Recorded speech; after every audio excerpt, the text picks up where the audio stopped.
ちは、ママちゃまです。今日は自家製の食品の瓶詰を食べる際に確認することや、どのようにして食べるのかについてご紹介します。ここに今まで作り方をご紹介してきたさまざまな瓶詰を並べました。トマト、牛のひき肉、ビーフシチュー、チキンスープ、チリコンカーン、そしてミートソースに豚肉です。これらの瓶詰はすべて酸性度が低い食品です。トマトの瓶詰は処理をする際にクエン酸を加えることで酸性度を上げているんですが、これらの瓶詰を食べる際には腐敗の兆候がなくてもボツリヌス菌の中毒を防ぐために一度沸騰させる必要があります。私の住んでいる場所のような標高304メートル以下の場合には一度沸騰させて、そこから10分間煮込む必要があります。そしてより高度の高い場所に住んでいる場合には304メートル上がるごとに1分ずつ足していって、そのトータルの時間を煮る必要があります。これについての詳しいことはですね、以前過去の動画でご紹介していますので、概要欄の方に載せておきますのでご確認いただければと思います。しかしこちらの米国農務省が正式に推奨する家庭で作る瓶詰作りの本によると、承認された方法に従って瓶詰されたすべての低酸性食品は、これからお伝えするすべてのことが確かな場合には10分間沸騰させて煮るということをせずに食べることができるということです。確認することは、自家製の瓶詰の1、食品は瓶詰作り専用の圧力鍋で処理をした。2、処理する際の必要圧力は正確だった。3、瓶の大きさ、瓶詰の方法、瓶詰の種類に応じて最新の研究された工程時間と圧力が使用された。4、自分の住んでいる標高で食品を殺菌するために推奨されている工程時間と圧力に従った。5、瓶の蓋はしっかりと密閉され、へこんでいる。6、瓶から何も漏れていない。7、瓶を開けた時に液体が吹き出ていない。8、不自然な匂いや異臭を感じない。さらに瓶を外側から見て、固体と液体の比率が良いか、適切なヘッドスペースが確保されているか、液体が固体をちょうど覆っているか、気泡がないか、蓋の状態は良好かなどです。などというふうに今お伝えしたんですけれども、実はこちらの本の中にはもういくつか項目が載っているんですね。ただ私にはちょっとそれがですね、読んでもよくわからなかったんですね。なので今回はご紹介することができません。すみません。しかし今までお伝えした項目だけでもかなりの内容がありますよね。ですが私が今までご紹介してきたこれらの瓶詰作りに関しては、今のところですね、全て合格点なんじゃないかというふうに思っていますが、私は本とネットだけを使って情報を収集したり勉強したりっていうことをしているんですね。なので実際に直接聞ける先生という方から指導を受けたことがないので、やはりどうしてもですね、大丈夫なんだろうかっていう不安が残るんです。なので私はこれらを食べる際にはやはり安全第一ということで必ず一度煮るようにしています。今日はこちらの豚肉の瓶詰を実際に開けて、豚肉と野菜のクリームシチューの作り方をご紹介します。このレシピはですね、デリッシュキッチンさんのブロック肉で作る豚肉としめじのクリームシチューというものを参考にさせていただきました。そして今日私がご紹介するものはちゃんとしたレシピというよりは、一つのアイデアとしてこんな感じで、作ることができますよというような内容になりますのでご了承ください。今日は2人分のクリームシチューが出来上がる予定です。ではこちらの瓶詰めの蓋を開けていきます。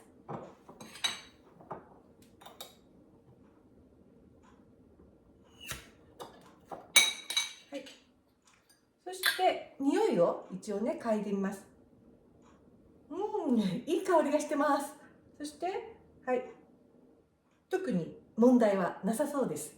そうしたらまずこちらの肉汁を計量カップの方に移したいと思います。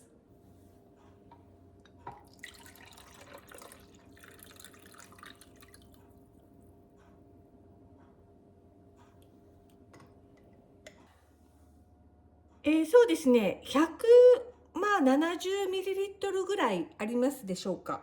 これをですね、水を足して 200ml にします。ちょこっとですね、足すのは。瓶の中の肉を鍋の方に移します。その際に金属製のスプーンなどを使って取り出すのではなくて、このような柔らかい素材のものを使って取り出すようにした方がいいです。というのも、この瓶はですね、再利用が可能なんですね。なので、金属製のスプーンなどを使って中のものを取り出すことを繰り返していくと、見えない傷等が知らず知らずのうちについてですね、それが、圧力鍋で処理をする際に破損してしまう原因になってしまうことがあるそうなんです。ですから、瓶を使う時にはできるだけ取り扱いに注意して、傷をつけないようにした方がいいです。なので私も気をつけてやりたいと思います。では出します。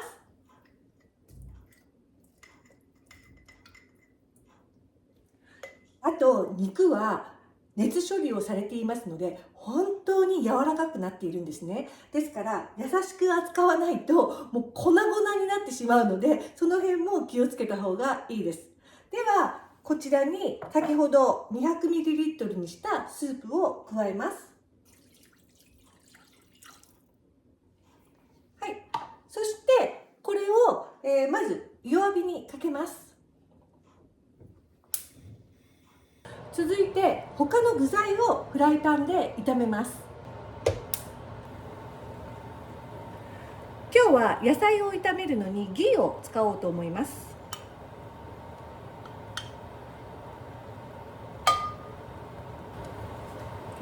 最初に玉ねぎを炒めます。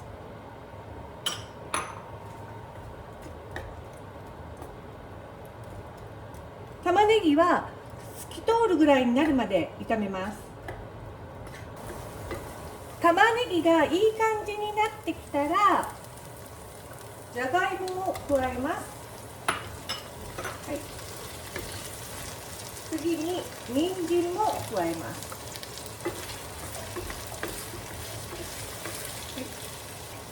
しめじがあったらしめじが良かったなと思うんですけどなかったのでマッシュルームを入れます。でこれらの野菜に油が回るまでっていうんでしょうかちょっと混ぜて炒めます。全体的に野菜に油がなじんだらこの野菜をこちらの鍋の方に移し入れます。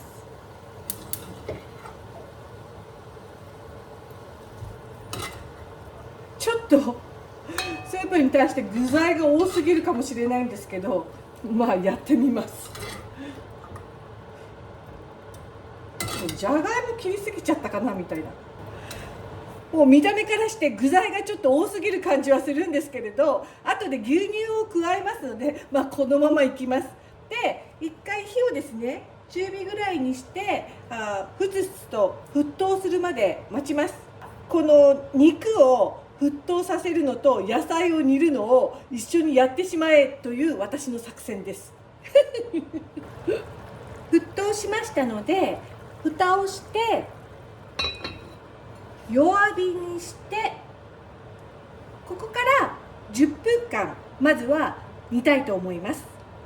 塩コショウをまだしてないんですけれども、豚肉を処理する時に塩を加えてますので、この段階で入れてしまうとかなりしょっぱくなってしまう可能性があるんですね。なのであえて今は入れずに、最後にですね味を整えるという意味で味見をしてから、何か必要であれば加えようというふうに思います。そしてこの今煮込んでいる間にですね、ホワイトルーを作ります。溶かしておいたこのバターにですね、薄力粉を加えて、そして滑らかになるまで混ぜておきます。はい、こんな感じでクリーム状になりました。10分経過しましたので、蓋を開けて中を確認します。ポテトが煮えてるかどうかなんですけど、ちょっと確認してみますね。ちょっと硬いかな。ポテトがまだ完全には煮えていないので、もう少し煮ようと思います。煮えたようなので、牛乳を加えます。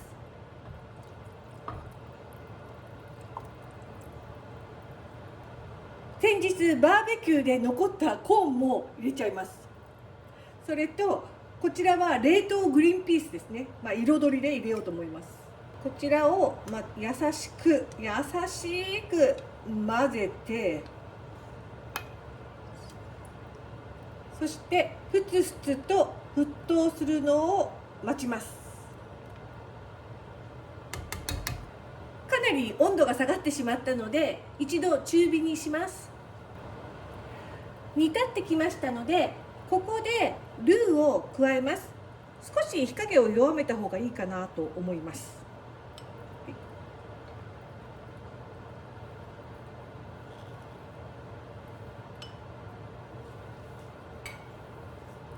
そしてこのルーが、完全に溶けるように、ちょっと優しく、本当に優しくした方がいいです。肉が危ない優しくかき混ぜて溶かします。時々優しくかき混ぜながらとろみがつくまで煮ます。とろみもついて出来上がったようなので、ここで味見をしてみます。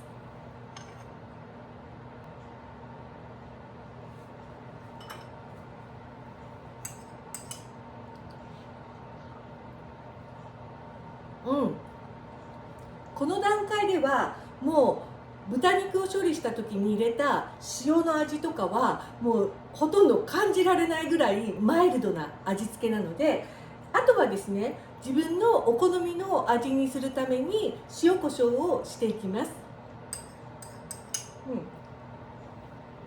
すごいマイルドでは少し塩コショウを入れます。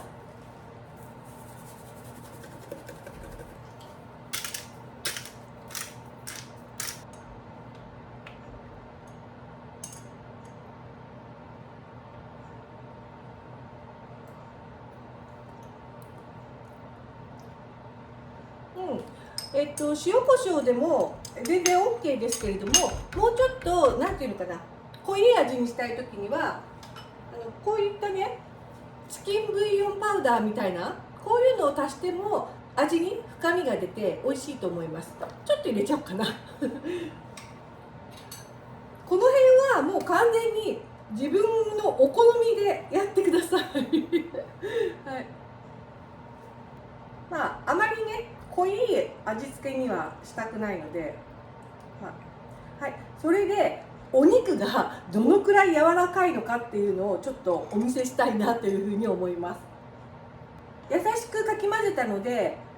こんな塊の肉もそのまま残ってるんですけれど、ちっちゃいので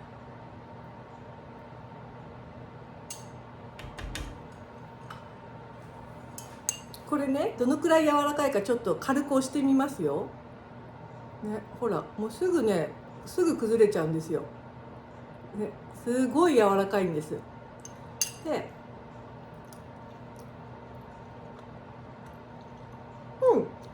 美味しい美味しいです。ということでクリームシチューの出来上がり。イエーイ。一つのアイディアとして豚肉の瓶詰めをクリームシチューにしてみました。